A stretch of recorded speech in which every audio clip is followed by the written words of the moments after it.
All right, everybody. So, with this unit, I usually have students read a couple of short stories just to get familiar with the writing of it, and just to know that you can write a story that doesn't have to be a full novel. So, this is one of my favorite short stories to share with students. It's called "Lamb to the Slaughter" by Roald Dahl. You might recognize the author's last name. He wrote James and the Giant Peach, Matilda, the BFG, Charlie and the Chocolate Factory, some of those classic novels for kids, but he also wrote some adult fiction. Now, the adult fiction, some of it is kind of creepy. It can be kind of morbid, but very entertaining nonetheless. There's also a story called The Landlady, and I usually have students read that in creative writing as well, because it's very, very interesting. But because I'm not there with you guys, I chose another one instead. But if you are looking for a good read, check it out, The Landlady by Roald Dahl. So when I read this story to you, it's going to be broken up into 2 different days. So we're going to do part 1 today, and then on tomorrow's agenda, you guys will have part 2. By all means, you guys can read this on your own if you choose to, but I just wanted to hop on and read it with you guys because that's typically what I would do when we're in class. So after you guys read this story and the other 2 short stories that you're going to be reading in the future, you'll have a Google document that has 3 things that you'll need to identify from all of these stories: the setting, the conflict, and the characters. Now, I'm not looking for anything super involved in your explanations of those 3 things, but just kind of make sure that you're following along, paying attention. All right, so we're going to get through part 1 today of The Lamb to the Slaughter. The room was warm and clean, the curtains drawn, the 2 table lamps alight, hers and the one by the empty chair opposite. On the sideboard behind her, 2 tall glasses, soda water, whiskey, fresh ice cubes in the thermos bucket. Mary Maloney was waiting for her husband to come home from work. Now and again she would glance up at the clock, but without anxiety, merely to please herself, with the thought that each minute gone by made it nearer to the time when he would come. There was a slow, smiling air about her and about everything she did. The drop of the head as she bent over her sewing was curiously tranquil. Her skin, for this was her 6th month with child, had acquired a wonderful translucent quality. The mouth was soft, and the eyes, with the new placid look, seemed darker, larger than before. So already we know a little bit about Mrs. Maloney. So when it says that for this was her 6th month with child, so we do know that she is pregnant. Okay. When the clock said 10 minutes to 5, she began to listen, and a few moments later, punctually as always, she heard the tires on the gravel outside and the car door slamming, the footsteps passing the window, the key turning in the lock. She laid aside her sewing, stood up, and went forward to kiss him as he came in. "Hello, darling," she said. "Hello, darling," he answered. She took his coat and hung it in the closet. Then she walked over and made the drinks, a strongish one for him, a weak one for herself, and soon she was back again in the chair with the sewing, and he in the other, opposite, holding the tall glass with both hands, rocking it so the ice cubes tinkled against the side. For her, this was always a blissful time of day. She knew he didn't want to speak much until the first drink was finished, and she, on her side, was content to sit quietly, enjoying his company after seeing the long hours alone in the house. She loved to luxuriate in the presence of this man, and to feel almost as a sunbather feels the sun, that warm male glow that came out of him to her when they were alone together. She loved him for the way he sat loosely in the chair, for the way he came in a door, or moved slowly across the room with long strides. She loved the intent, far look in his eyes when they rested in her, the funny shape of the mouth, and especially the way he remained silent about his tiredness, sitting alone or sitting still with himself until the whiskey had taken some of it away. "Tired, darling?" "Yes," he said, "I'm tired." And as he spoke, he did an unusual thing. He lifted his glass and drained it in one swallow, although there was still at least half of it left. She wasn't really watching him, but she knew what he had done because she heard the ice cubes falling back against the bottom of the empty glass when he lowered his arm. He paused a moment, leaning forward in the chair, and then he got up and went slowly over to fetch himself another. "I'll get it," she cried, jumping up. "Sit down," he said. When he came back, she noticed that the new drink was dark amber with the quantity of whiskey in it. "Darling, shall I get your slippers?" "No," he said. Or no.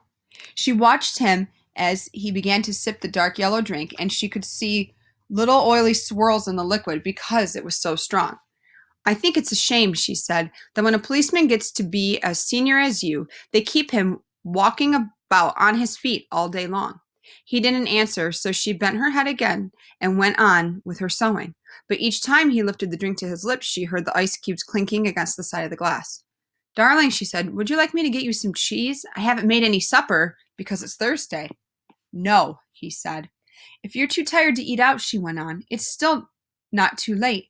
There's plenty of meat and stuff in the freezer, and you can have it right here and not even have to move out of the chair."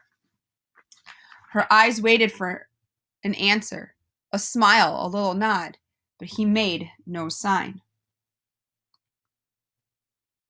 All right, so we know that already something's off with the way that he is acting. He's not very, talkative with her, and he also kind of seems a little bit annoyed, right? All right, so she stood up and placed her sewing table. Oops, sorry, was I at the wrong spot? So he says, "I don't want it," he said. She moved uneasily in the chair, the large eyes still watching his face. "But you must eat. I'll fix it anyway. And then you can have it or not, as you like." She stood up and placed her sewing on the table by the lamp. "Sit down," he said. "Just for a minute, sit down." It wasn't till then that she began to get frightened. "Go on," he said. "Sit down." She lowered herself back slowly into the chair, watching him all the time with those large, bewildered eyes. He had finished the second drink and was staring down into the glass, frowning. "Listen," he said, "I've got something to tell you." "What is it, darling? What's the matter?" He had now become absolutely motionless, and he kept his head down so that the light from the lamp beside him fell across the upper part of his face, leaving the chin and mouth in shadow. She noticed that there was a little muscle moving near the corner of his left eye. "This is going to be a bit of a shock to you, I'm afraid," he said, "but I've thought about it a good deal, and I've decided the only thing to do is to tell you right away. I hope you won't blame me too much." And he told her. It didn't take long, 4 or 5 minutes at most, and she sat very still through it all, watching him with a kind of dazed horror as he went further and further away from her with each word. "So there it is," he added, "and I know it's kind of a bad time to be telling you, but there simply wasn't any other way. Of course I'll give you money and see you're looked after, but there needn't really be any fuss. I hope not, anyway. It wouldn't be very good for my job." So right there, he is telling her something very important, okay? We can assume that he's letting her know that he is having an affair, right? And he's married to her. She is pregnant, 6 months along, and he just broke the news to her that he is having an affair with somebody else. Okay, so if we think about the dynamics of this family at this point, and considering how that is going to affect Mrs. Maloney. Her first instinct was not to believe any of it, to reject it all. It occurred to her that perhaps he hadn't even spoken, that she herself had imagined the whole thing. Maybe if she went about her business and acted as though she hadn't been listening, then later, when she sort of woke up again, she might find none of it had ever happened. "I'll get the supper," she managed to whisper, and this time he didn't stop her.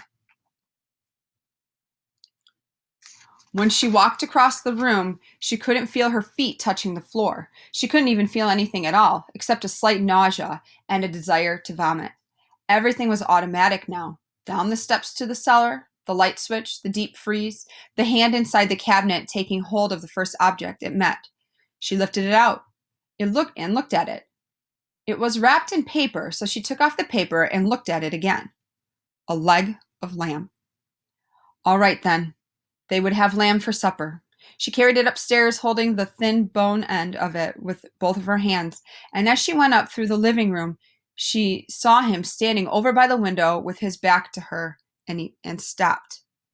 "For God's sake," he said, hearing her but not turning around, "don't make supper for me. I'm going out." At that point, Mary Maloney simply walked up behind him, and without any pause, she swung the big frozen leg of lamb high in the air and brought it down as hard as she could on the back of his head. Now, you guys remember, this is a huge piece of frozen meat, and she totally just whacked him upside the head with it. She might as well have hit him with a steel club. She stepped back a pace, waiting, and the funny thing was that he remained standing there for at least 4 or 5 seconds, gently swaying. Then he crashed to the carpet. Okay, so imagine that. She whacked him with it, and he stands there for a few seconds, 45 seconds, and he's rocking back and forth. The violence, then he crashed to the carpet. The violence of the crash, the noise, the small table overturning, helped bring her out of the shock. She came out slowly, feeling cold and surprised, and she stood for a while blinking at the body, still holding the ridiculous piece of meat tight with both hands. "All right," she told herself. "So I've killed them."